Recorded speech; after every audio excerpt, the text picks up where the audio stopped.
the first one, out of beginning at all. And Vedanta is supposed to be something that you do all your life. As long as one is alive, one should continue Vedantic study. Just reduce it, don't make it too loud.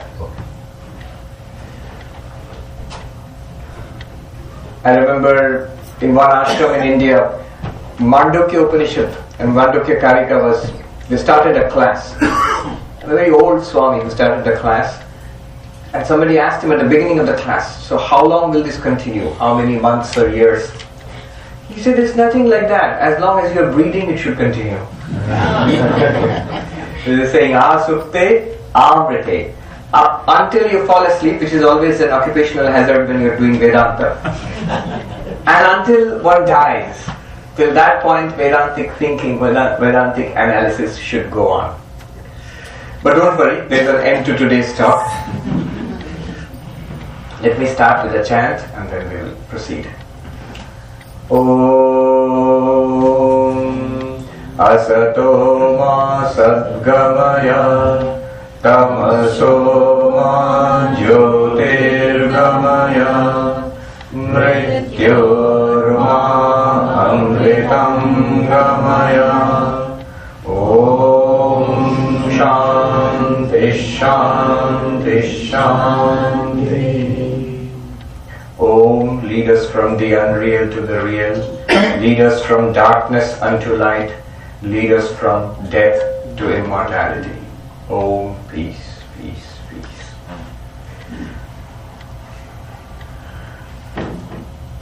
I remember I was, a long time ago, about 20 years ago, I was in the hospital. I was ill for some time. And it's a hospital run by our order. So there is a ward separately kept for monks who happen to be patients who are ill. So I was in that. I was the junior most. I was a brahmachari, just a newcomer. Just about all the others were very senior, elderly, sick monks. And there was this monk in the bed next to mine who, in the morning, a newspaper would be delivered. And some of the monks would read it. And this monk had never read a newspaper. So he said, let me read, let me see what's there. And so he took the newspaper and he opened it and he read it carefully. And then he turned to me, and I can never forget this, the sheer simplicity of this old monk. He looks at me and he says, Koi Ramayan to Elona? Where is the thing about the story of Rama? For him, only news is the news about Rama or Krishna or something to do with God and spirituality. What is all this? He's not interested in the cartoons, in the news items. So there must be something about Rama or Krishna there, otherwise why are you reading it? Look at this attitude. So that's one thing. Going from worldly news, nowadays it's full of news. The digital media, Twitter and Facebook. And from that, all of that he sees as worthless. There must be something spiritual in it. Otherwise, why read it? Going from that to Rama or Krishna. But today we will have to go further. How further? Let me tell you. In Belur Mutt, in our main monastery, I was giving a talk, and I generally lean towards Vedanta. So after the talk, this nice old gentleman, he came up and said to me, I'll tell you in Bengali first and then translate. Khub bhalo, very good. Kintu, but ektu Ram, ektu Krishna dile bhalo. Little Rama, little Krishna would have been nice. Some element of bhakti, you're just talking philosophy. Now see the difference. First is, the lesson to be learned from that monk who saw no value in the newspaper is, moving from asara jagat, the world which has no substance in it, no spiritual core to it, moving from that to a devotion, a love of God, from where your affections are scattered in the world, to collect that and put it in a devotional approach to religion, Rama, Krishna, Christ, whatever. But one must go further. When you're speaking about Vedanta, you're speaking about the heart of religion. You're speaking about the highest spirituality, the core of spirituality. what all devotional religion, Rama, Krishna, Christ, temples, churches, worship, adoration, what it is all about at its core, that's what Vedanta speaks about. So one must take one more step forward. When you are moving into Vedanta, into the path of knowledge, then you must not pull back again that that's alright, but come back to Rama and Krishna again. One must understand that the core of our spiritual practices, the highest wisdom is Vedanta. So when you are moving to Vedanta, you are talking basically about the heart of spirituality, the highest truth. The highest common factor in all religions is this truth about this existence, consciousness, bliss, which we are going to talk about, Sat, Chit, Ananda. In fact, there was this book I read recently by David Bentley Hart, a Christian theologian of the Eastern Orthodox Church. David Bentley Hart. And he calls this book God as Being, Consciousness, Bliss. Sat, Chit, Ananda. And the chapters of that book are Sat, Chit and Ananda. He says the highest truth of religion is this. And he says this is taken from the Upanishads of India. But this is the highest truth of religion. Just now we were singing. If some of you have noticed, towards the end of the first song, Khandana Bhavabandhana, which we were singing, towards the end of the first song, there were these lines. Namo Namo Prabhu Vakya Manatita Manovachana Ekadhara. I salute thee, O Lord, who are beyond language and beyond thought. And yet you are the ground of all language and thought. This is a highly Vedantic statement, highly Advaitic statement. What is that which is beyond thought? Beyond language? The next line, which we sang, Jyotira Jyoti Ujala Ridikandara. The light of lights shining in our own hearts. The light of lights shining in our own hearts. That light of lights is basically the subject of today's talk. When we're going to talk about Sat, Chit, Ananda, existence, consciousness, bliss. That consciousness which we're talking about is basically what you are singing, light of lights. So what you are singing here and worshipping God in a particular form is Ramakrishna. Interestingly, in that whole hymn written by Swami Vivekananda, Khandana Bhavabandhana, nowhere is Ramakrishna mentioned. It's very universal. You can apply it to Rama, you can apply it to Krishna, or you can apply it to any divine personality or impersonal truth. So Jyotira Jyoti, the light of lights. That's basically our subject. The light of lights is what? It's consciousness. That which is shining within us. So that's going to be our subject. That is the core idea of Vedanta. That we are Satchidananda. We have been coming to Vedanta for a long time, so we know that what Vedanta teaches us, that you are Sat Chit Ananda, existence, consciousness, bliss, an immortal spirit, an immortal reality, not this flesh and blood body and mind, not this particular body-mind complex. Vedanta teaches us that. And in all these texts of Vedanta, the essential texts of Vedanta are the Upanishads. Based on that, the Bhagavad Gita, and a logical analysis of the Upanishads in the Brahma Sutras. So these three are the set of Upanishads, the Gita and the Brahma Sutras are the foundational texts, the so-called Prasthanata, triple foundation, a triple canon of Vedanta. But there are many, many texts. And Shankaracharya onwards, many masters of Vedanta have written wonderful texts. I'm speaking about Advaita Vedanta here. Wonderful texts about Vedanta, conveying this message that we are existence, consciousness, bliss. Now, one of those texts is the one which I've got in my hands. This text called Panchadasi. Literally means 15 chapters on Vedanta. And it is written by a great saint in the south of India, in Karnataka, and what is now the state of Karnataka. It was the kingdom of Vijayanagara about 700 years ago. So Vidyaranya Swami, he wrote this text, Panchadasi, 15 chapters on Vedanta. A wonderful text. One of the major texts of post-Shankara Advaita Vedanta. But what I'm going to do today, this evening, is from the first chapter of this text. In the very first chapter, from verses 3 to 10. 8 verses. The first 2 verses are invocatory, salutations to God, salutations to Guru and so on. But from verses 3 to 10, he does something remarkable. He shows us by reason and appeal to reason and experience alone, not by anything else, not by appeal to authority. He shows us that we are existence, consciousness, bliss, Sat, Chit, Ananda, entirely on the basis of reason. You see, and at the end he will say, now open the Upanishads. What are they telling you? The Upanishads are telling you that you are Satchidananda. Without any appeal to texts, without any appeal to Upanishads, any appeal to revealed scripture, any authority whatsoever, he takes only our experience, our day-to-day experience which we all have, and just asks us to reason on it, just guides us through a few steps and shows us that we are existence, consciousness, bliss. 8 verses. Verses 3 to 10. I really like that. It's a wonderful, I would say, wonderful performance where he demonstrates how this very thing is available to us, that you are Satchidananda. It's always available to us. What Swami Vivekananda called the open secret. It's right there before our eyes, we do not see. Just we don't. Vidyaranya makes us see it.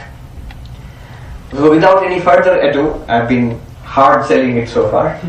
Now I'm going to go into what Vidyaranya says and we shall see. Vedanta, Advaita Vedanta, the sadhana, the spiritual practice, there's something interesting here. This very thing that we are doing here right now, talking about Vedanta, listening about Vedanta, thinking about Vedanta, this itself is the spiritual practice. You see, there's a difference between, say, yoga, Patanjali yoga, the path of meditation. If you listen to a lecture about yoga, you are not a yogi. You have to sit down and meditate and then practice what you have learned. You will ask, so don't we have to practice this? Not quite. Because this is knowledge, it's a transfer of knowledge, it's opening the eyes. The attempt here is to listen. This listening itself is practice. They say the practice of Vedanta is Shravana, Manana, Nididhyasana. This study, this systematic study and listening to the truths of Vedanta itself is practice. So when you're sitting here and attending to the talk, listening to it carefully, that itself is practice. After listening, the next stage is thinking about it, which also we will do now. Thinking about it. And after thinking, assimilate the truth by dwelling deeply on it, what is called Nididhyasana, meditation. So 3 stages, Shravana, Manana, Nididhyasana. Shravana, systematically study Vedanta, listen to the teachings of Vedanta, understand it. Then doubts will come. Clear up all the doubts through acute, consistent, logical thinking, Manana. At the end of that stage, you get a conviction. Yes, this is what the book said, and I'm clear about it now, I get some clarity. What you are clear about now, dwell on it deeply until the eyes are opened and you see what was always there. It's an open secret. It's always there in front of us and we see it then. That is meditation, Nididhyasana. So we're going to do all 3. Now, the 3rd verse, where it begins, the 8 verses which I shall take up now. The 3rd verse starts like this. And it's the key verse. You have to understand only one thing, understand only this thing this evening. It says, it goes something like this. Shabda sparshadayo vedya vaichitra jagare stita.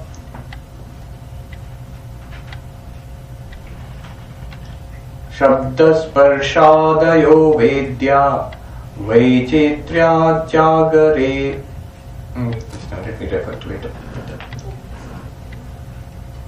Vaichitra jagare prithak, yes. Jagare prithak tato vibhakta tat samvid aikarupya na bhidyate. It makes a very nice point. The essential point in the teaching today. Just one point. The point is this. Let me start with an example. When I show you different objects, here is my hand. You say, what are you seeing? Hand. And now I show you a book. What are you seeing? Book. Next I show you this cloth. What are you seeing? Piece of cloth. But note that it's the same light which illumines the book. Book changes, hand. But same light illumines it. Hand changes, cloth. Same light illumines it. The objects change. Note that you had different experiences. What was the experience? Seeing a book, seeing the hand, seeing the cloth. 3 experiences. These are 3 different things. Why are 3 experiences different? Because the objects that you experienced are different. Book is different from the hand. Hand is different from the cloth. But note that the same light was illumining all 3. We forget that it is in the same light that we saw different objects. So, note that the objects of your experience changed. Book, hand, cloth. And your experience also changed. Book experience is different from hand experience is different from cloth experience. But what was constant all throughout? The light. Note also that the light in which the book is shining, that light is different from the book. The light is not a part of this book. It's quite different from the book. The light in which the hand is shining, same light, is different from the hand. It's not something to do with the hand. It just illumines the hand. And the light in which the cloth is shining is different from the cloth. In the same way, they are saying that the different things that you see in the place of light, just imagine your awareness, the consciousness, the awareness in which you are seeing. When you see the book, it's not only book, it's not only your experience of a book, but it is your awareness, the awareness experiencing the book.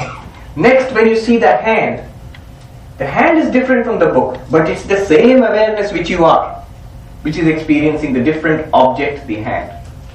And next, when you experience the cloth, it is the same awareness which experienced the book, which experienced the hand, is experiencing the cloth. What he points out here is the objects of experience differ from each other. 1. What do you mean by objects of experience? Book, cloth, hand. The objects that you see differ from each other. The objects keep changing one after another. So many things you're seeing from early morning till now. But the awareness which experiences those objects is one, different from the objects and not changing. I'll repeat. The awareness which is aware of these objects, the awareness is different from the object. Just like the light is different from the object. Similarly, the awareness which experiences these objects is different from the objects, and it is one. The objects are different, but the awareness which experiences these objects, it's one awareness. And it's unchanging. Already a lot of remarkable things have been said here. When you do not analyze, you feel that my awareness is changing all the time. But for example, I was aware of the road outside, now I am aware of this house, of the shrine, I am aware of your talk. So my awareness is changing. But when you look carefully, what has changed? The objects of awareness, not the awareness itself. Because the objects of awareness have changed, since we do not normally distinguish the awareness from its objects, we think our awareness is also changing. It is true that my experience is changing, but experience has 2 parts. The object of your experience and the awareness which experiences it. The objects keep changing, therefore your experience keeps changing, but the awareness which makes that experience possible, that does not change. This is the key insight which he's talking about. Shabda Sparshadayo Vedya. The thing, objects of awareness, sound, form, taste, touch, variety of sense inputs which are flowing into us from the world outside, they keep changing. But tato vibhakta, apart from that, the awareness, just like the light is apart from this book of the hand, similarly the awareness is apart from the objects of awareness. That awareness, aikarupya, because it is of one form, it is one and unchanging, it does not change. Look at it in another way. What is basically experience? When you see this book, how do you see it? You say, I see it with my eyes. Eyes are open, I'm seeing the book. I get an experience of book, seeing the book. Suppose your eyes are closed. Follow this carefully. Suppose your eyes are closed. Close the eyes. What happens? I cannot see the book. But do you note that the eyes are closed? What noted that the eyes are closed? You say the mind. In my mind, I am aware that my eyes are closed.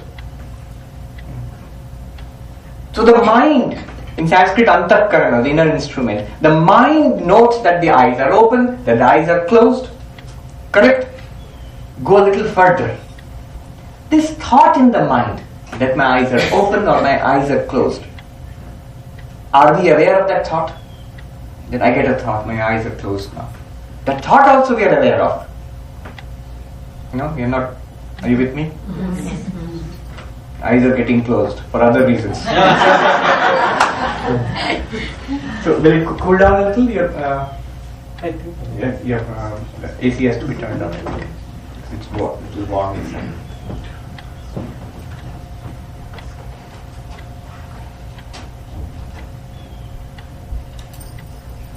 The awareness within, call it consciousness or awareness or sentience within, that is aware of the thoughts of the mind and the absence of the thoughts. Just like eyes are open, you're aware of that, the mind is aware of it. Eyes are closed, mind is aware of that. Similarly, thought in the mind, awareness illumines the thought. We are in a very subtle ground now. As we have stepped inside, the thoughts in the mind as they arise, they are illumined by the awareness. If they do not arise, Swami, my mind is blank. That blankness is also illumined by awareness. That there is no thought in the mind right now, for a minute, for a few seconds, no thought in the mind, blank. How do you know that blankness? Because of awareness. Not only that, think about it. It's not just sight. Different things you see, but the eyes cannot hear. When my speech, what I'm saying now, the sounds, you cannot hear it with the eyes, you need the ears. So the ears get sound. They bring sound into us, into our minds. And the ears cannot taste. You can have food, the food will be tasted by the tongue. The tongue brings in a different kind of sense input. The tongue cannot actually, touch. This sense of touch is another sense. Smell, another sense. All these senses, they each do one thing or one set of things which the other cannot do. And yet all of them are illumined by awareness, the same awareness. So we see that there is an unchanging awareness apart from all the stream of the sense inputs coming into our mind from different senses. Those inputs keep changing, but the awareness does not change. And think about it. Throughout the day, what is your life or my life except this stream of sense inputs? Also internally, thoughts, feelings, memories, ideas, desires. All of them, they arise, they shine in awareness, and then they disappear out of awareness. The awareness is constant and unchanging. Most important insight, beginning of Vedanta. Crucial. And it's not actually all that simple. As we go through the talks in this series, today and tomorrow and day after, you will see it's all about this one thing. And we are trying to more and more carefully understand it, and grasp it. Then the next verse says, so what? Well, all day long, from morning till night, we have a series of experiences. And that why it is a series of experiences? Because the objects of experience keep changing. The awareness is unchanging.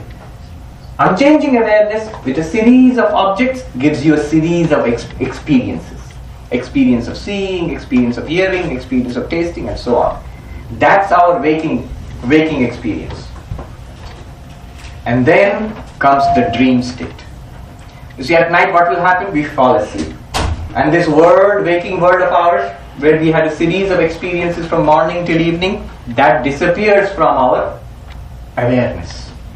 But our awareness does not stop. Awareness continues. And then what happens? Another set of experiences comes in front of our awareness. The next verse talks about the dream experience. It says, Tatha swapnyatra vedyam tu na sthiram jagare stiram tadbhedo tastayo samvid ekarupana bhityate. Simple verse. What does it mean? Now you have a dream world. You dream about something.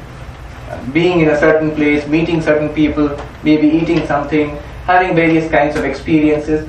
All of it, it's a dream. You're actually on your bed, you're sleeping, it's all going on in your head. So, I don't need it. Okay. I mean, people might be feeling very warm. Let it be. It's okay. Now, in a dream experience, you have a series of experiences just like the waking experience. You see things, you hear things, you even eat something, you smell something, you think of many things. And the only difference, he points out, of course there are a number of differences between waking and dreaming, but he points out one difference. One difference is the dream world and the objects of the dream world are unstable. Unstable in the sense that what you dream about in one dream is not available in the next dream. You are having pizza delivered. You have pizza. Now you can't say that, oh, I have time to wake up. I'll put it in the fridge and next dream, tomorrow when I dream I will eat the pizza again. No, you cannot do that. Because it's gone. Unlike the waking world pizza which is there when you, again, next day you can go and have it. But this one, dream pizza, is gone. It's a common sense view of dreams. And Vidyaranya points out, this may be a difference. That the objects of the dream are not quite like objects of the waking world. Your objects of dream experience are unstable compared to the objects of the waking world which are stable, relatively speaking. But the point here is not that. He says, my point is, the consciousness, the awareness which experiences the stream of objects in the waking world is the same awareness which is experiencing a stream of objects in the dream world also. In the dream you have a series of experiences. Just like in the waking you have a series of experiences. The only point to be taken from this is that awareness continues unbroken, unchanged, and that awareness is different from the objects of the dream. That unbroken, unchanged awareness continues in the dream also.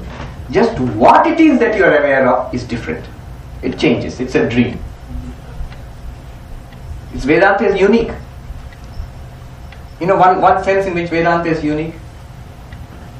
Like one Swami, a devotee came and he was speaking to that Swami, and the Swami sharply said to the devotee, I am not interested in your problems.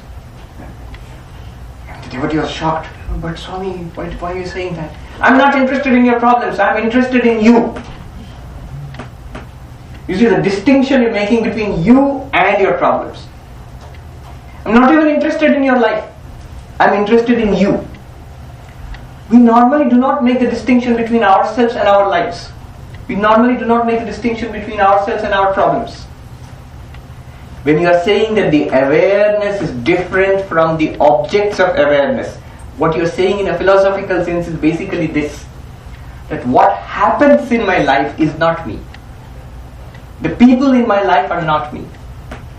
The experiences of my life are not me. Even the body and mind which I experience in life, that's also not me. I am that which experiences the people in my life, the objects in my life, the happenings in my life, the body and mind. All of them are objects of experience for me. I am that unchanging awareness which experiences everything. Vedanta is interested in that unchanging awareness, not in the objects of your experience. The moment you talk about waking and dreaming, you know what people will ask? First thing they will ask, oh, Swami, dreams can also be true sometimes. That's a common question. Or I saw this in my dream. So what does it mean? Vedanta is not interested. You can go to a dream analyst. He will tell you. The dreams have significance for your waking life. Sometimes they can have. But Vedanta is not interested. Vedanta is interested in the seer of dreams, not in the contents of the dreams. Whatever you experience, Vedanta says you don't care. It's a series of objects you're experiencing. But I am interested in the unchanging consciousness which experiences all of this. The point he makes is that unchanging consciousness which experienced the waking life also experiences the changing dream life also. It's unbroken, one unchanging consciousness. Then next what happens? We have two kinds of sleep, you know that. Dreaming and deep sleep. So you go into deep sleep, no dreams, no waking, no dreams, no experiences also, apparently. And somebody will say, Swami, here your Vidyananda, they will say, your nice analysis breaks down here. Because apparently there's one consciousness in waking, same consciousness continues in dream, I can accept it. But in deep sleep there seems to be no consciousness. So that your consciousness, your precious, unbroken consciousness, Chit, whatever you call it, is gone in deep sleep. Vidyananda, in the next verse he takes it up, he says, no, it's not gone. He says, Suptodhetasya saushupta tamo bodho bhavet smritihi satyava buddha vishaya avabuddham tattadātamaha. In deep sleep, Sanskrit sushupti, what happens? Blankness, nothing. But absence of experience and experience of absence are not the same thing. You see, what is experienced in deep sleep? What is the difference between deep sleep and waking and dreaming? In waking there are objects of experience. Here you can see. You can see things, you can hear things, you can smell, touch. In dreams also, you see, hear, smell, touch, you think, you remember. So there are objects of experience in waking and in dream. But in deep sleep, apparently there is no object. There is an absence of objects. But absence of objects does not mean absence of the experiencer of the objects. Here are so many people, and you see so many people around you. Now when all the people go away, you see that, oh, there is nobody. But really, is there nobody? Aren't you there? The one who experienced there is nobody, that one must be there. Otherwise, how do you get the experience of nobody? Similarly, Vedanta says in deep sleep, there is no object of experience. The world is not there. You are not seeing anything with your eyes, not hearing anything, not smelling, touching. The mind also shuts down. You do not dream anything. You do not think. You do not remember. You don't even say, I am sleeping. If you say, I am sleeping, you are not sleeping. You don't even say, I am sleeping. There is no experience of I, the ego. Ego is a function of the mind. The mind has shut down. There is no remembering. Nothing. But that nothing is also illumined by awareness. This is the Vedantic understanding of deep sleep. Normally, we would think that deep sleep is an absence of experience. No experience. But Vedanta says deep sleep is an experience of absence. Do you see the difference between absence of experience and experience of absence? If there is no experience, there cannot be no experiencer also. But if the experience of nothing, the experience of absence, then there must be an experiencer who experiences that absence. In deep space, outside the Earth's orbit, sunlight is continuously streaming. It looks dark. If you look out into space, it looks dark. But if a satellite passes through that, you will see it shining. If a comet passes through it, you see the tail of the comet shining in space. What does it mean? It means that space out there is full of sunlight streaming towards the Earth. Only there is nothing to reflect that sunlight, so you do not see it. It seems like black space, dark space. It's full of light. In the same way, Advaita Vedanta says Sushupti, deep sleep, is full of the light of awareness. Only there is nothing to be aware of. Hence it seems to be nothing. I remember a conference in the Institute of Culture, Golpat in Kolkata. There was a conference about consciousness studies. Scientists, philosophers, both Indian philosophers and Western philosophers, Vedanta, non-Vedantic philosophies. Now there was this professor, interestingly we are talking about him this morning, Professor Larson, Gerard Larson, who is a professor of Sankhya, an American professor, who is a professor of Sankhya. He asked a question to the neuroscientist. So, doctor, what is the medical definition of consciousness? In deep sleep, would you say there is consciousness? And the doctor said, well, the way we understand consciousness, in deep sleep there is no consciousness. In deep sleep there is no consciousness. And the Sankhyan professor said, the Sankhyan understanding and also the Vedantic understanding is, in deep sleep there is only consciousness. You see the difference between no consciousness and only consciousness. What does he mean, only consciousness? Only consciousness without any objects. Hence you do not get an experience. After all, what's an experience? Awareness plus object. You have a book and you are aware. You have an experience of seeing a book. You have a thought and you have your awareness of a thought. But suppose no book is there, nothing to see, nothing to hear, no thinking, no remembering, no feeling, you will feel that there is no experience at all.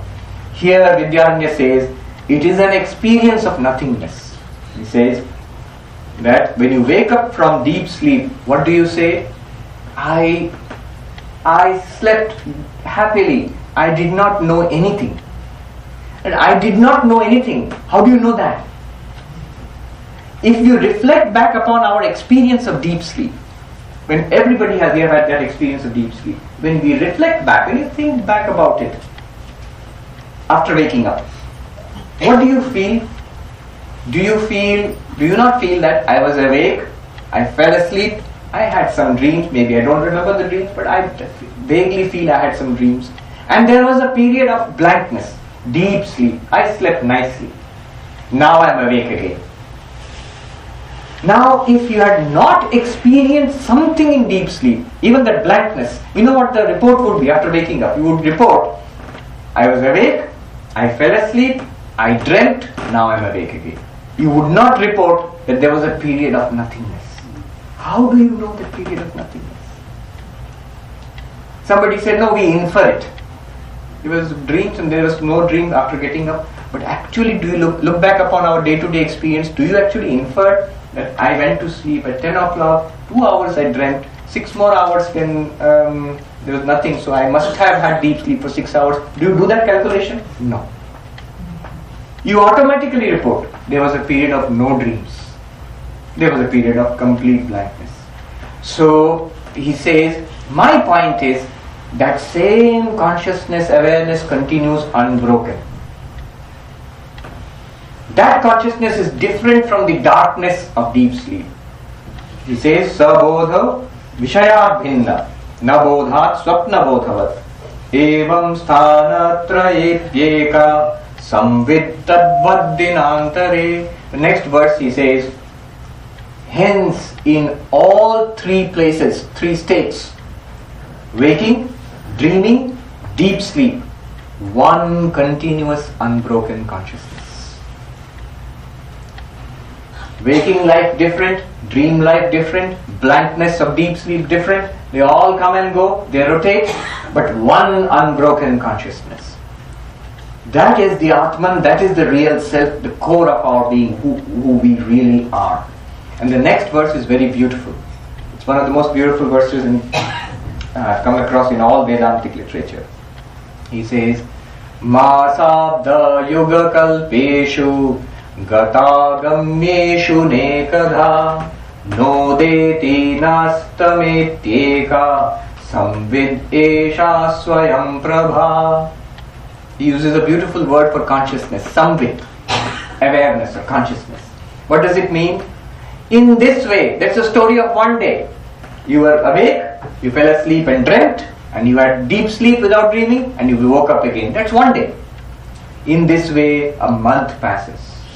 Months pass, years pass, and your life passes away in this way. Childhood, middle age, old age. Body dies. Death of the body.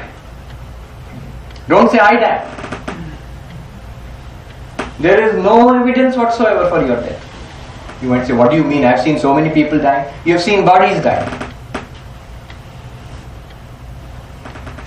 That the person died. You see, it's very interesting. Look at the trick our mind plays. When you interact with a person, you feel you're interacting with a conscious being embodied in that body. You don't feel you're interacting with flesh and bone. You're interacting with a person. If you felt you're interacting with the flesh and bone only, after death also the same flesh and bone is there. It's there, just a dead body. It was a live body, now it's a dead body.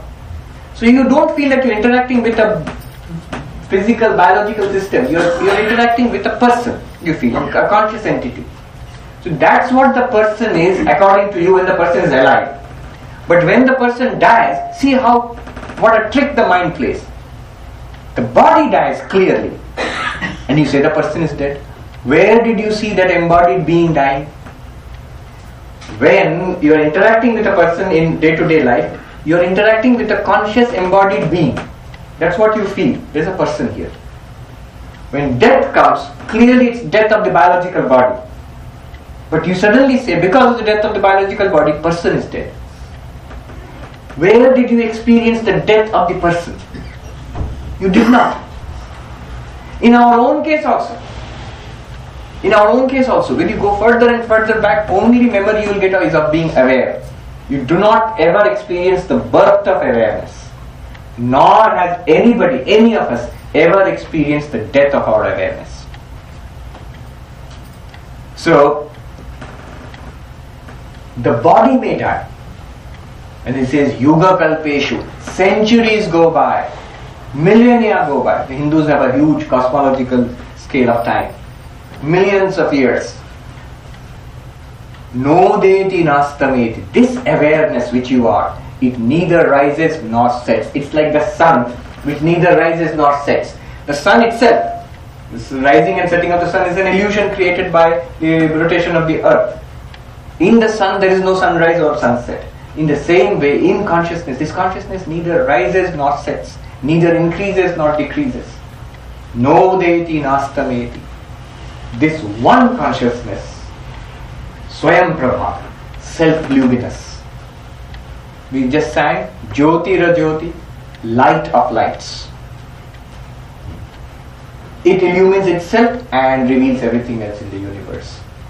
This consciousness neither sets nor rises. That means it's neither created nor destroyed. Ages may roll by. This is an immortal spirit, this immortal light of consciousness. This is what we are at the core of our being. This is the conclusion. In just 3 or 4 verses. So this is what this unchanging, undying, immortal consciousness is what is called in Vedanta Chit, pure consciousness. How do you distinguish pure? Is there an impure consciousness? You see, how Vedanta distinguishes this is like this. Normally when we talk about consciousness, all the conscious events that we talk about, seeing, hearing, smelling, touching, thinking, remembering, desiring, all of it, or even sleeping, dreaming, all of it is consciousness plus object of consciousness.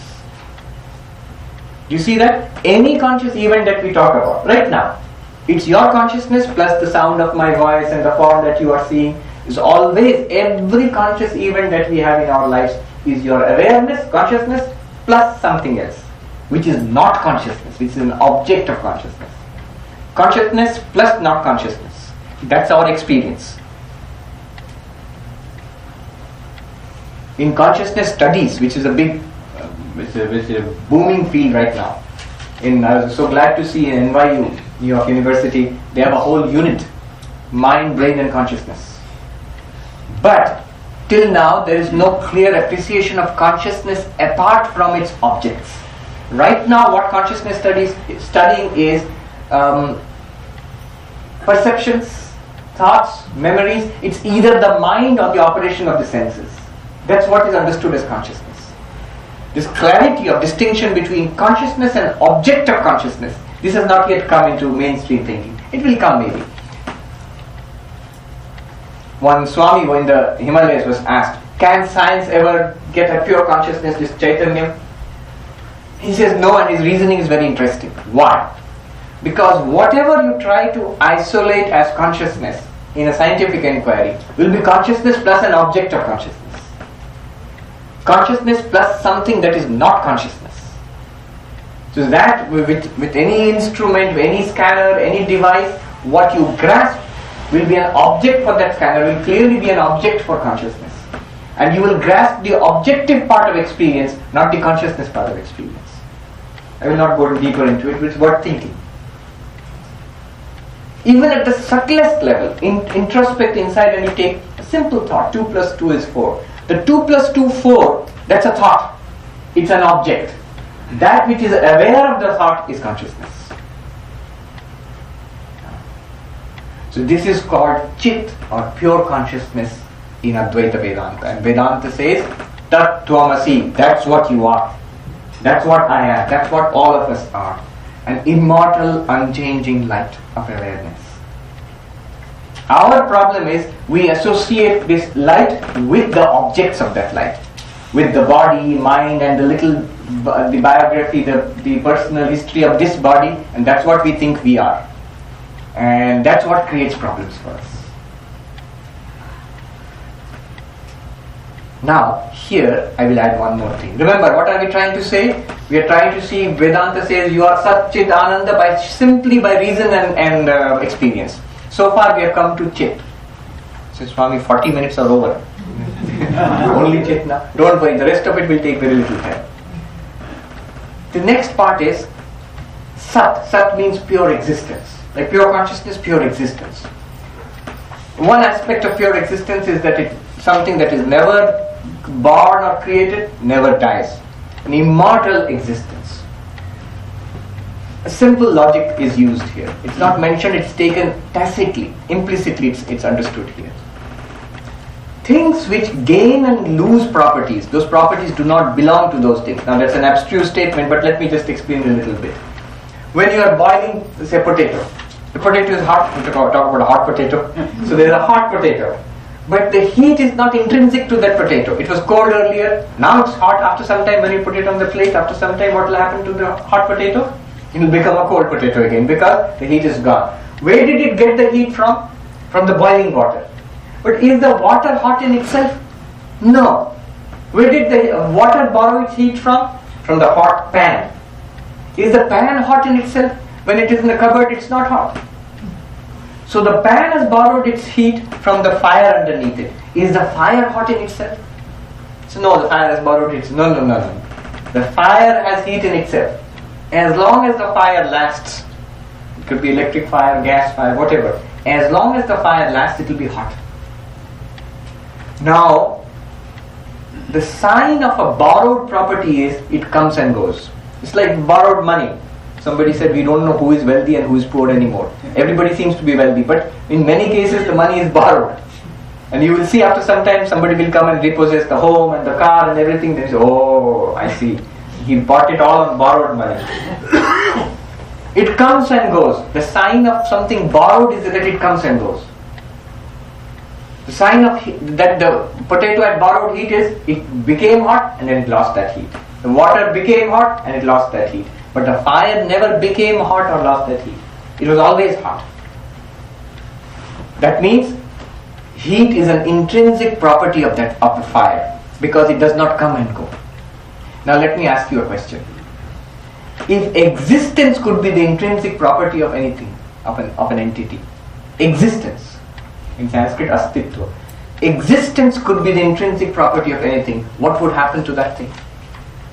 Remember, anything borrowed comes and goes. If anything comes and goes, it's borrowed. If existence comes, it's a strange way of speaking, but basically what we are saying is, it is created, we say, it is born. If existence goes away, we say it is dead, it is destroyed. If existence does not come and go, what will happen to that entity? It will be eternal, it will be immortal. There will be never a birth of that entity, there will never be a death of that entity. There will be never a production of that entity, there will never be a destruction of that entity. Because existence is immortal. Existence is intrinsic to it. It does not come and go, it does not borrow existence from something. Now, is there any such thing? Here we are talking about an immortal consciousness, which neither comes nor goes, which experiences the coming and going of all objects. If this consciousness is like that, it neither comes nor goes, neither born nor dies, that means existence must be an intrinsic property of this consciousness. This intrinsic property of Chit This intrinsic existence in Sanskrit is called Sat, pure existence, being. So by this logic, Vidyaranya wants to show implicitly, he has not mentioned it separately, that existence is implicit to pure consciousness. Sat and Chit are the same thing. So good for it. What does it have to do with me? You are that Sat and Chit. Even and is not the right word. It's Sat Chit, existence consciousness. You, I, we are all that pure consciousness existence. That leaves Ananda, bliss. You say, Swami, come to the real thing. Ananda is most important. Vedanta insists that we are Ananda also. We are bliss, the nature of bliss. What does that mean? And here, I will not read out the verses for lack of time, but in 2 verses, he shows, the author shows, just by reasoning and appeal to our experience, that we are Ananda. Not that we are happy, as Vivekananda put it, not that the self exists, it is existence itself. Not that it knows something, it is knowledge itself or consciousness itself. Not that it is happy, it is happiness itself. And what does happiness itself mean? This existence consciousness is also bliss, the highest bliss. What does that mean? And how do you prove that? He uses 2 arguments, and the arguments are a bit strange. So let me lead you through that, what he says here, Vidyaranya. 2 arguments. First argument to show that we ourselves are our unbroken, unchanging source of happiness. This Atman, the self, is an unbroken source of Ananda for ourselves. Always, permanent source of Ananda. It never gives us misery, it always is a source of joy for us. It means what? Our own existence. That's one argument, he will show that one. The next thing he has to show is that it is the highest source of joy. Not only permanent, but highest. 2 arguments. What are the arguments? It goes like this. It's a bit strange, but it takes some time to wrap your mind around it. The first argument is this. Whatever we like, we try to get. And when we get it, we try to keep it. If we like it. And what do we like? Whatever gives us happiness, we like that. Whatever gives us happiness, we like it.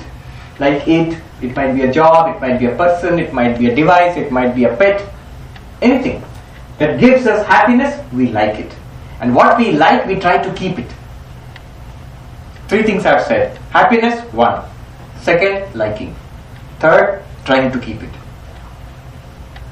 Opposite. That which makes us miserable, we don't like it. And what we don't like, we try to get rid of. Bought the iPhone 5. Oh, very, very nice. I like it. I'm keeping it. Now the iPhone 6 has come. I don't like it anymore. I have to get rid of it. The same iPhone 5 which gave me happiness now is giving me misery, because in comparison to the iPhone 6, iPhone 7, it's now get rid of it. Why? Why did you get it? Because you liked it. Why did you like it? Because it gave you happiness. Now why are you getting rid of it? Because I don't like it. Why don't you like it? It's giving me misery. So remember this pattern. Gives me happiness, I like it, I try to keep it. Gives me unhappiness, I don't like it, I try to get rid of it. Now he delivers the hammer blow. He says, look at yourself. There is nobody who wants to say, I don't want to be, I always want to be. I don't want to get rid of myself. If I don't want to get rid of myself, remember, that which I do not want to get rid of, that must be giving me happiness. That must be something that I like. If I like it, it must be giving me happiness. Same logic. I don't want to get rid of it, which means I like it all the time. There's never a time when I do not like it. I like it all the time means it's giving me happiness all the time. Obvious doubt here will be, people do want to commit suicide, right? But you see, even in that case, why do people want to commit suicide? It's either a problem in society, in the relationship, in finances, in the body, in the mind. Either there is pain or disease or there is depression. Something at some level which is causing me not to want that. If you correct that problem, a terrible mortgage, I can't live in this world, I must die. Okay, I'll pay off your mortgage. Okay, now so are you going to die now? No, I don't want to die anymore. What happened? You don't want to get rid of the self. You want to get rid of the mortgage problem. The self in itself is never a source of problem. It's ever a source of happiness. Therefore, ever something that you like. Therefore, ever you want to keep it. Because nobody ever wants to destroy the self in itself, therefore it must be the source of continuous joy. That's one sign of Ananda. Permanent source of happiness. One argument. Strange way of looking at it. The second argument, okay, let it be the permanent source of happiness. Show me that it is the highest source of happiness. Permanent source of happiness, little bit of happiness it gives. I put my money in the bank, it gives me 0.5% interest or something like that throughout my life. Not good. So is Atma like that? It gives me 0.5% happiness. Other 99.5% I have to beg from the world. Or is it the highest source of happiness? Vedanta claims your own self, this existence consciousness, is the highest source of happiness. Prove it. Here is the second argument.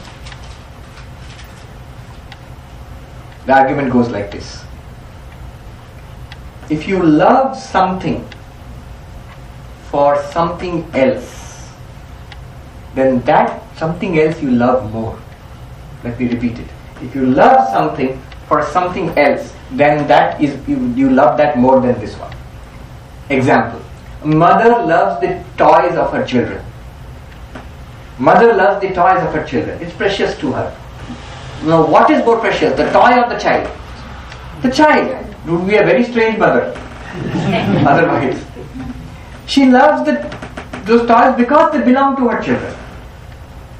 Now which one does she love more? The child. The toys are loved for the sake of the child. Child is loved more than the toys. And he claims here, everything is loved for the sake of the Atman. The Atman, the self, is not loved for the sake of anything else.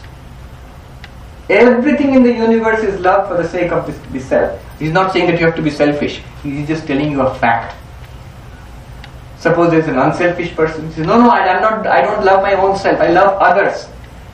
But the simple question there will be, if you love others, does that make you happy or unhappy? If it makes you unhappy, then you're not a very good, very altruistic person. If it makes you happy, note that it makes you happy. To be unselfish, does it make you happy or not? You said, yes, it makes me happy to be unselfish. Makes me happy means it makes the self happy to be unselfish. So it is again for the sake of the self. Ultimately it is the joy of the self for which everything is done. And the self is not meant for anything else. Everything in the universe is made for the self. Here we are not talking about being selfish. Or even if you make it selfish, it's in an enlightened sense. So everything, Atmartham Anyatra, is for the sake of the self that there is love elsewhere. Never that the self is loved for anything else. There is this person who worked for it's a nice example, who worked for a big multinational company. And he said, I love my job. And somebody asked him, you love your job, so you do the job but you will not be paid. No. I love the job, but I need to be paid also. I need the money. Okay, you need the money. Fine, you'll be given the money, but you will not be allowed to spend it. No. I need the money, but I need to spend it. Why do you need to spend it? Because I need these things, things I need to purchase for myself and my family. Yes, you'll be allowed to spend it, but none of the things that you buy will be allowed to use or give to anybody else. You can spend it only if you want. No, I need those things. I need it for myself and for the family. I need it for my family. So it's alright. You will be allowed to buy those things and you will be allowed to use it, but your family is no longer your family anymore. Then, no, they have to be my family. So ultimately the job is loved for the money is loved for what it brings you is loved for the sake of the joy for the family is meant for the joy it brings to yourself. Everything is loved for the sake of the self is not loved for anything else. Now remember, that which is loved for the sake of another, that one is loved more. And the earlier logic, that which gives you happiness, you love that. If you love something more, it gives you more happiness. If you love the self the most, because it is ultimately for the sake of the self, then the self is the source of the greatest happiness. Self is the source of Permanent happiness, greatest happiness. This permanent greatest happiness source in Vedanta is called Ananda. And then he concludes. We are done actually. He concludes.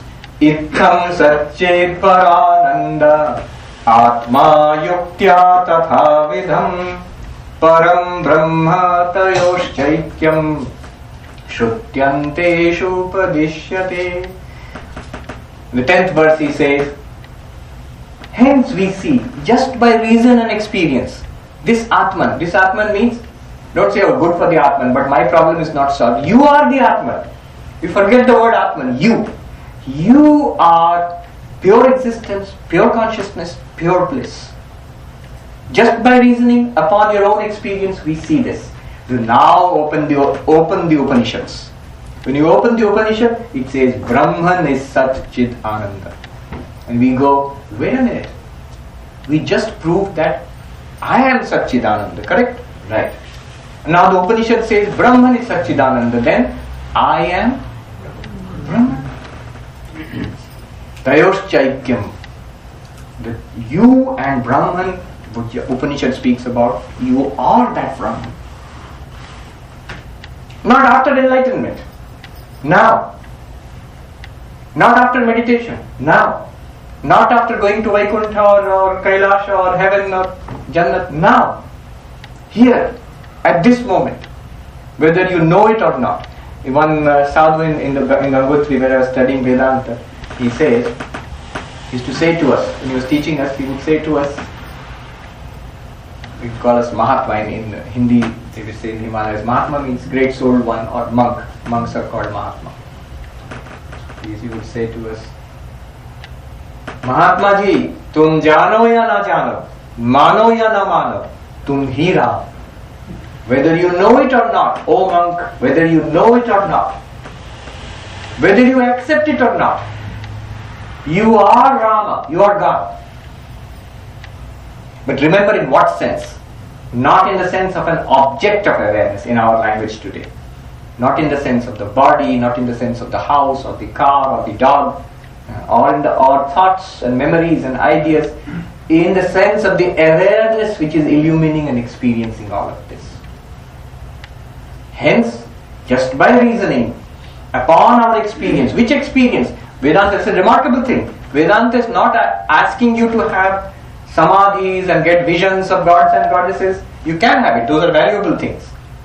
But just reflect on what you experience right now in this life, something common to everybody. Open secret. There's nothing hidden here. It's very nice that the highest truth of religion, there are secrets in religion. There are wonderful things to mysteries in religion. Fine. But the greatest truth of religion, of spirituality, what the Vedanta teaches us, that you are Brahman. There is no mystery here. There is nothing hidden here.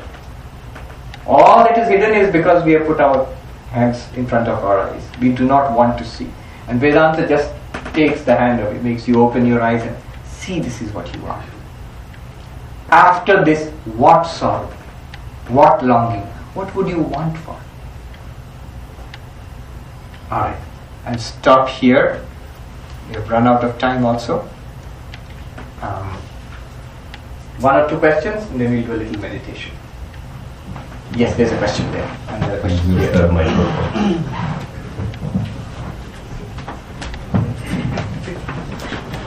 Today what we did was intense and focused. It may have seemed a little dry, but in the subsequent classes, tomorrow and the after, we'll take it easy.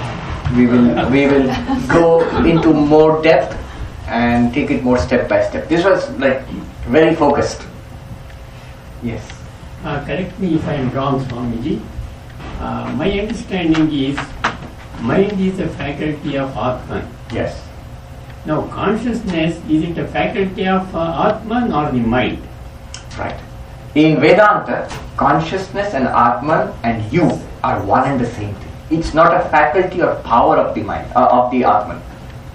Atman is consciousness. You will forget the word Atman. Atman literally means self. Atman means self, you. Atman in Sanskrit means the essence of something. So your Atman is your essence, your reality above. So according to Advaita Vedanta, this Atman is consciousness. But when we are talking, we say subconscious mind, Yeah. conscious mind. Look at your language. Conscious mind. Look at your language. Conscious mind, subconscious mind, or even superconscious mind. What happens is this. I have not mentioned it today because the details are not here. We'll see later on. But what happens basically is this consciousness is borrowed by the mind and the nervous system, and hence at the end what happens is this body feels consciousness. This body feels aware. You touch the body here, I feel I am here also. Why? Because the mind pervades the body through the nervous system, and consciousness pervades the mind. But the pure consciousness in itself, not the reflected one which is reflected in the mind, the pure consciousness in itself is what is called Samvit or Chit.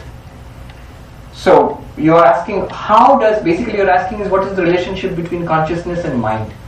Yeah. Consciousness is reflected in the mind, and mind uses this consciousness. It's like sunlight and moonlight.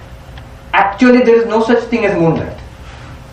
It is sunlight alone reflected from the moonlight, but this illumination we get at night is from the moon, not directly from the sun. In the same way, in Vedanta, pure consciousness, Atman, is compared to the sun, and mind is compared to the moon.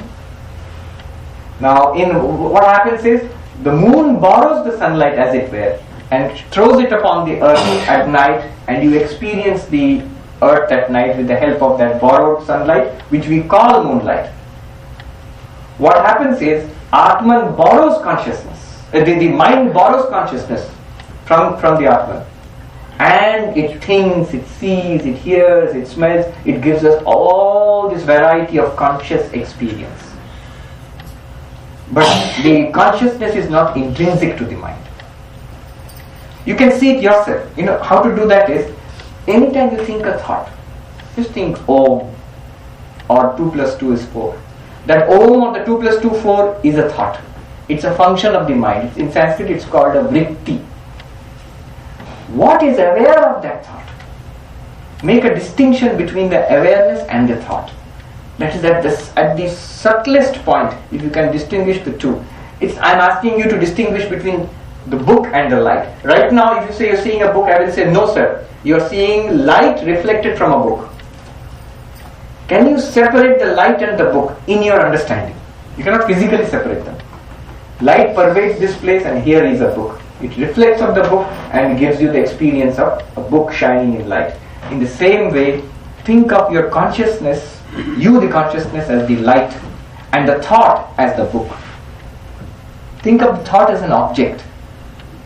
It shines in your awareness. Is awareness and consciousness both are same? I am using it in the same sense. In Sanskrit, the words are very technically very precise.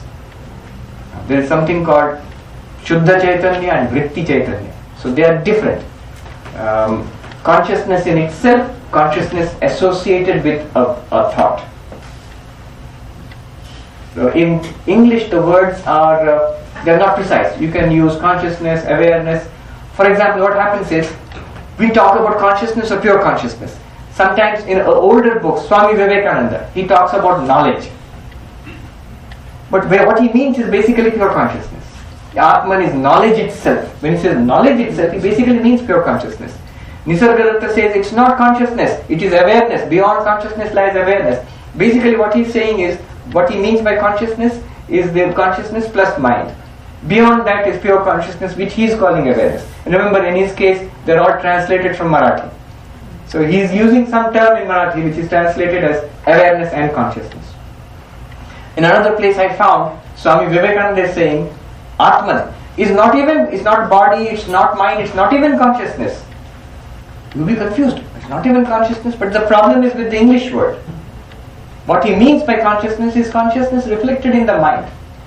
Pure consciousness, pure subject, which is Samvit or Chaitanyam, that is the Atma. Right. Okay, this is the question.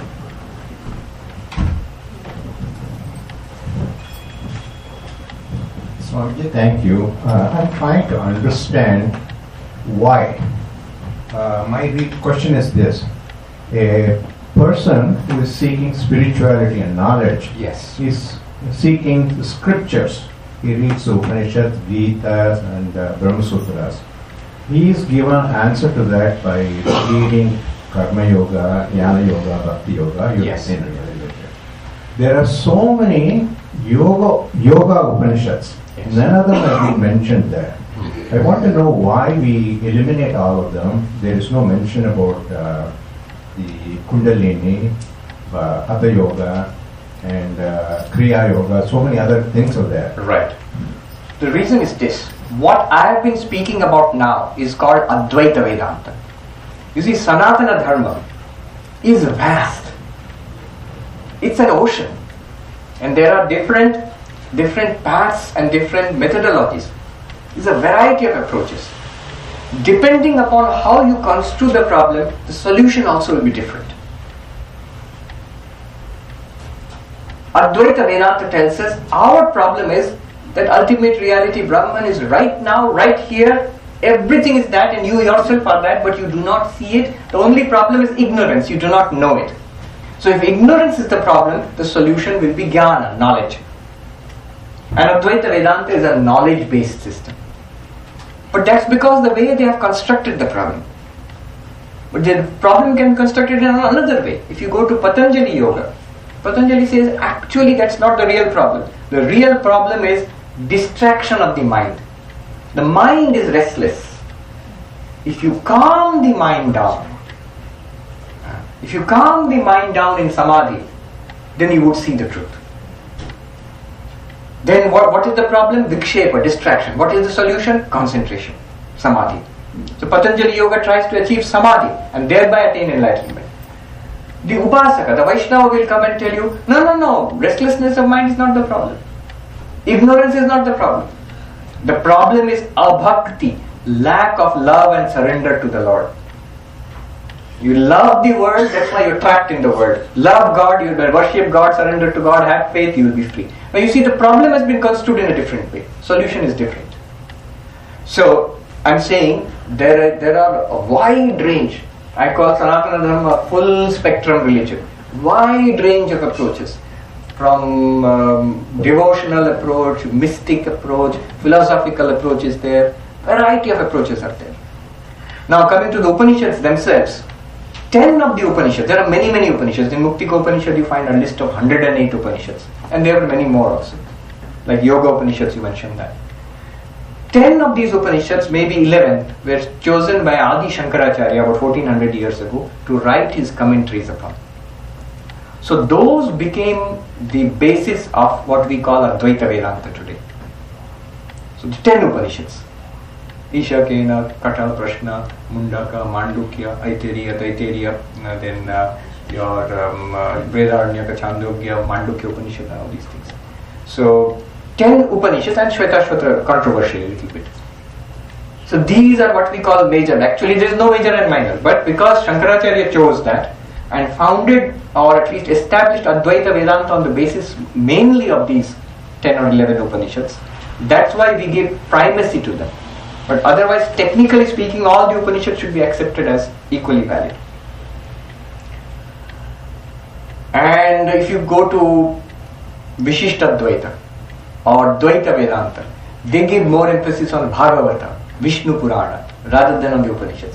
You will see there is a shifting emphasis from Jnana, path of knowledge in the Upanishads, to devotion in the Bhagavata or Vishnu Purana, to meditation in texts like the Yoga Upanishads or your Patanjali Yoga Sutras. So it depends upon your approach. The approach which we took today is highly jnana based, knowledge based. Advaita Vedanta. Who is benefited by pursuing Kundalini Yoga? I'll just give you a hint here. There is a commentary on the Gita called Gudhartha Deepika by Madhusudan Saraswati, who is himself an Advaitin, follower of Shankaracharya, but also deeply devotional and very learned in all the other branches also. In one place he makes this point. I'll give you the exact spot also. Gita chapter 6, 29th verse, 6.29. Chapter 6, 29th verse, commentary by Madhusudan Saraswati, Gudhartha Deepika. There he says, he quotes from Yoga Vasishta. He says two paths have been taught by Shiva. One is by the path of knowledge, one is the path of meditation. Why? He says there are a group of people who consider the world to be real, and he calls them, say, the Sankhyans and the yogis, the followers of Hiranyagarbha. Literal word he used is followers of Hiranyagarbha. They consider the world to be real. If you consider the world to be real, the only way out for you is to erase your experience of the world. Then only enlightenment is possible. This thing must stop. Then only I can see myself as apart from this. So samadhi, meditation is prescribed for them. That's where Kundalini Yoga might be useful. And then he says, in contrast to this are the followers of Shankaracharya. He mentions by name Shankaracharya. This is Bhagavad Pada he mentions. There, he says, exclusively the path of vichara, what we are doing here. Advaita vichara has been prescribed by Shankaracharya because the followers of Advaita Vedanta consider the world to be unreal. To realize the unreality of the world and the reality of Brahman right here, through analysis, that is sufficient for them. One more and then we conclude. Is there anybody else? Yes, here. So, like you mentioned, in deep sleep, there is consciousness. The fact that you're aware of having had a good night's rest. Yes. It is supportive of that. Yes. What is the explanation for somebody who faints? And we typically ask them, were you conscious? Are you aware of fainting? And they say, no, they were not aware. So what is that state? Right. It's exactly analogous to deep sleep. Look at what happens to a person who faints. Basically, from a Vedantic perspective, what happens is the body and the mind especially seems to shut down. So the person is unable to use the mind and the sensory apparatus to experience the world. That's what's called fainting. When you say, were you aware of fainting? He does not feel that I am fainting. He just felt it went off and then it came back again. That feeling that it went off, something was there, blankness, and it came back again. That itself shows that there was awareness there also. Otherwise, what would happen is, for a person who fainted and was revived, he would say nothing happened. Here I was awake and now I'm awake also. Somehow in between some time has passed. But that person feels something happened in between. I was not aware of what's going on. There was a period of blankness, of non-awareness, but that non-awareness also he was aware of. At that time he was not aware. He could not say that I have fainted now, I am in a state of fainting now. He does not think like that. If you think, then the mind is functioning. When you come out of it, there was a talk by Dr. Anil Seth. He's in England. He's a very well-known neuroscientist. I heard it on internet. He gave it before the Royal Society of Medicine in London. He said, look, deep sleep is something but anesthesia. I personally had an experience in an operation in anesthesia. He said, in anesthesia you're totally gone. You're not there. It's deepest. It's like your existence is completely erased. In deep sleep also there you feel that there is something. But look at his language. That he felt that the anesthesia experience is something different from the deep sleep experience shows that there was experience there also. Otherwise he could not have spoken about it. He would have just said nothing. Alright, let's do a short meditation based on the unbroken consciousness. Sit straight and relax. Relax doesn't mean droop. Sit straight but don't be rigid. Breathing normally. If you like, you can close your eyes. Breathing normally.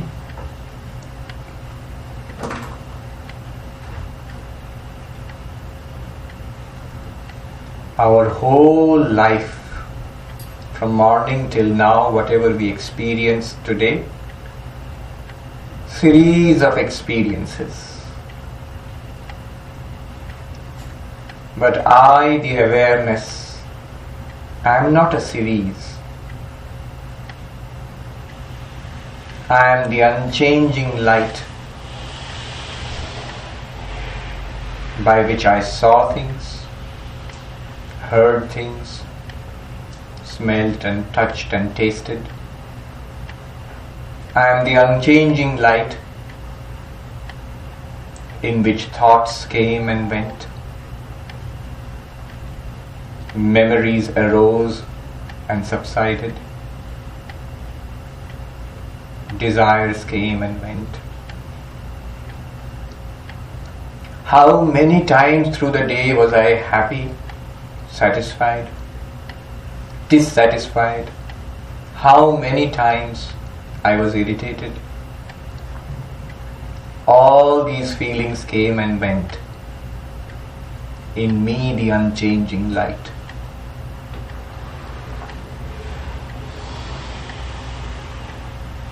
Breathing normally.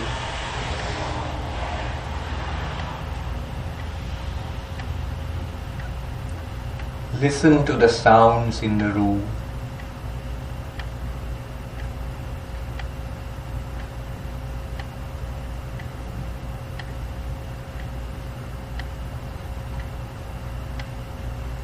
Relaxed, breathing normally. Listen to the sounds outside the room.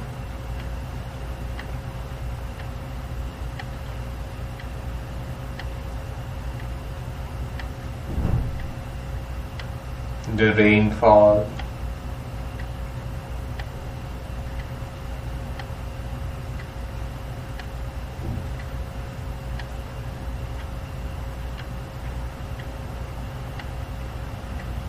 Sound of cars.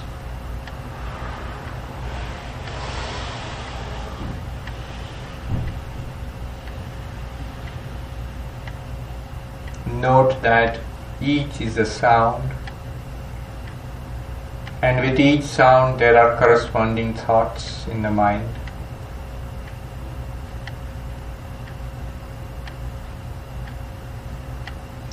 You are the light in which the sounds appear, the thoughts appear. You are apart from the sounds and the thoughts.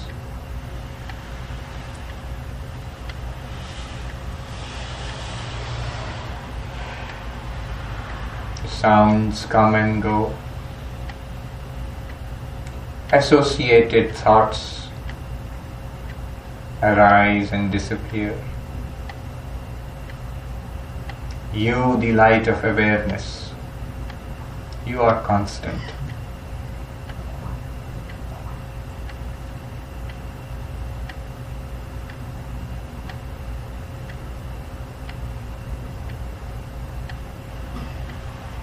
Breathing normally, relaxed.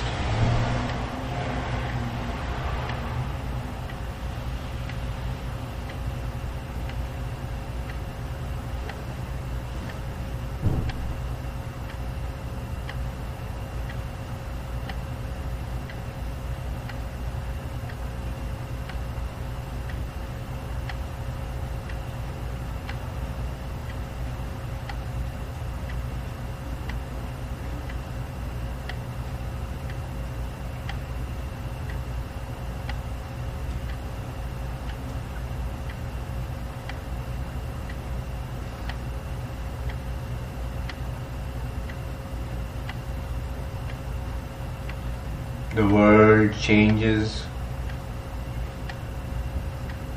the body changes,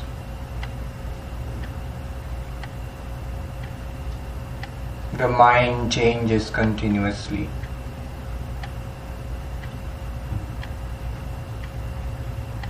I, the light of consciousness, do not change.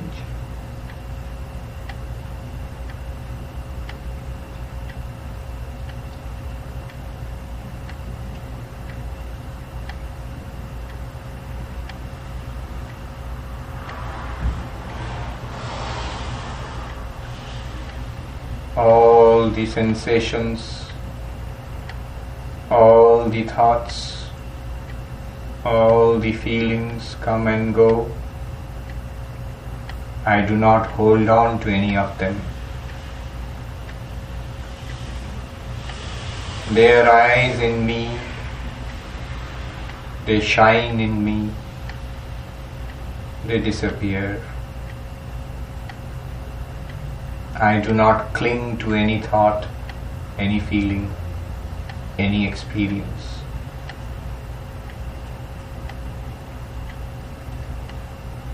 I am unattached, the constant light of consciousness.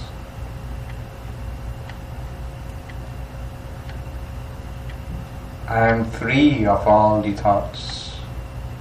I am free of all memories. I am free of all sensations.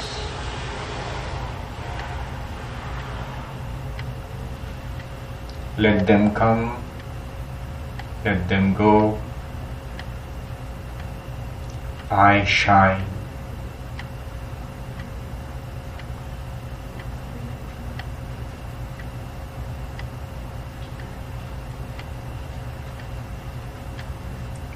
Breathing normally.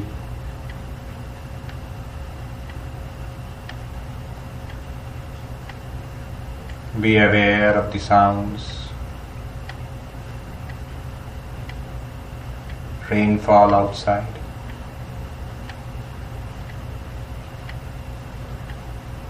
Sounds within the room.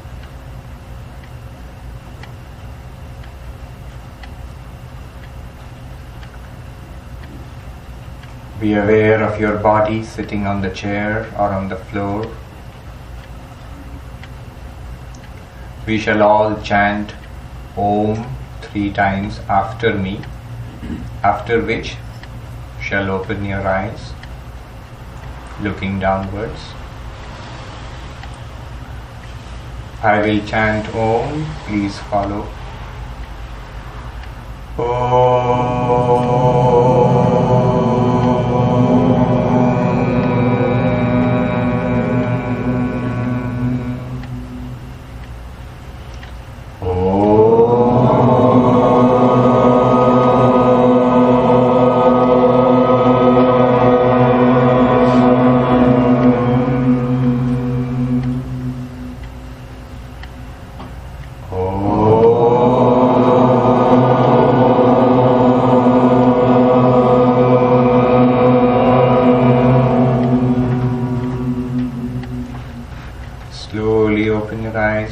Look up immediately.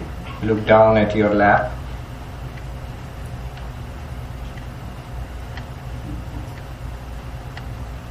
When you are ready, you can slowly look up.